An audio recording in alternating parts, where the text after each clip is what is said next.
Kali ini kita bakal bahas hal edik yang sering kita temuin nih di lingkungan kita. Tapi bukan kopi, bukan kafein.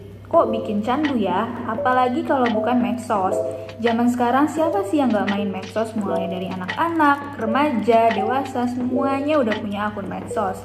Dampaknya juga gak kalah banyak dan signifikan, terutama pada kalangan anak remaja. Oleh karena itu, untuk bisa mengantisipasi dan memahami bagaimana sih dampak kecanduan medsos dalam diri kita, terutama anak muda, yuk kita bahas di sini. Kalau ngomongin soal penyebab kecanduan medsos di kalangan remaja, itu apa sih? Hal pertama yang terlintas mungkin karena merasakan hal baru, sensasi baru, kayak likes, komen, disertai jokes, serta yang gak ketinggalan adalah banyaknya attention yang dia dapatkan dari orang-orang. Selain itu, ada juga perasaan takut ketinggalan, dicemooh karena kudet, dan lain-lain yang sering kita sebut sebagai FOMO. Itu juga menjadi penyebab kecanduan medsos. Dan sebenarnya masih ada banyak lagi seperti sosial media bisa menjadi tempat untuk lari dari kenyataan, lalu merasa lebih mudah untuk berinteraksi dengan teman atau orang baru dibandingkan kita harus berinteraksi secara langsung. Yang ketiga adalah terlalu penasaran dengan kehidupan public figure orang-orang. Yang keempat, kurangnya skill time management waktu dalam dirinya sehingga bisa kebablasan bermain sosmed. Punya medsos mungkin gak selamanya berdampak negatif, tapi bisa juga berdampak positif. Namun yang namanya positif pasti juga ada negatifnya. Terlalu larut dalam sesuatu tuh emang gak baik. Mirip kalau misalnya kamu minum kopi, atau bahkan terlalu banyak tuh rasa kopinya jadi gak enak kan? Nah itu mirip sama yang namanya kecanduan medsos. Anak-anak remaja pada dasarnya mereka ini rentan untuk terjerumus hal-hal negatif. Tapi bukan berarti melabeli semua dari mereka ya. Lebih tepatnya mayoritas anak usia remaja itu sedang di fase rasa ingin tahu yang besar dan mereka mudah dipengaruhi.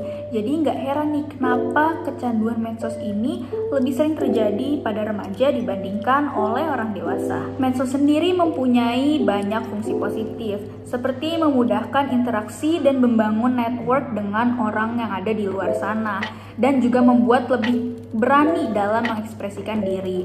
Jika dibandingkan dengan zaman dulu sebelum ada sosial media nih, kita punya banyak sekali waktu untuk berinteraksi dengan orang sekitar yang membuat ikatan keluarga dan silaturahmi pun lebih kuat karena banyaknya interaksi tatap muka yang terjadi.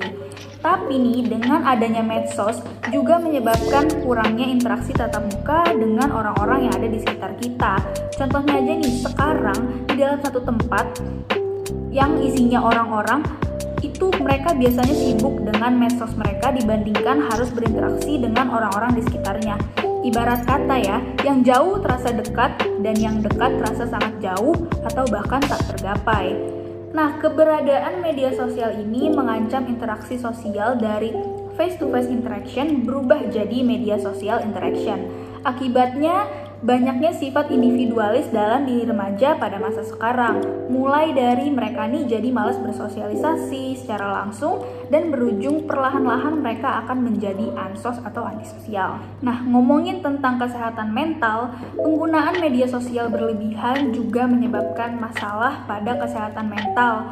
Contohnya depresi, perasaan kesepian, meningkatnya jiwa individualisme, perasaan cemas berlebihan, dan beberapa masalah mental health yang disebabkan oleh kecanduan sosial media.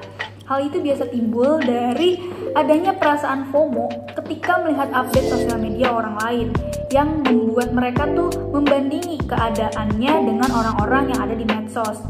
Nah, gak jarang juga nih banyak masalah cyberbullying. Misalnya mereka mengupload sesuatu, terdapat penggunaan kata yang gak sengaja salah, lalu muncullah netizen di kolom komentar yang melontarkan komentar-komentar pedas mereka, dan masih banyak hal lainnya. Ngomongin tentang time management, ini nih yang paling sering terjadi.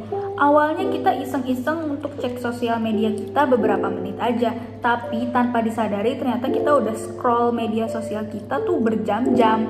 Fatalnya ini bisa jadi dampak pada rusaknya manajemen waktu pada remaja yang udah disusun dan ujung-ujungnya menimbulkan masalah yang namanya prokrastinasi. Selain itu, terdapat pula nih dampak panjang yang akan dirasakan, yaitu dapat menurunkan tingkat konsentrasi belajar mereka dan kualitas dari nilai mereka. Sebelum kita bersiap tidur, tentunya kita nggak sepenuhnya langsung ke kasur dan tidur, melainkan membuka HP dan scroll medsos selama berjam-jam. Waktu malam yang seharusnya kita pakai untuk istirahat justru jadi terganggu dan membuat pola tidur seseorang menjadi berantakan. Sosial media banyak menampilkan hal-hal indah yang kadangkala menipu mata. Kehidupan orang lain yang kita kira keren dan sempurna itu seringkali zonk. Inilah yang sering terjadi pada para remaja.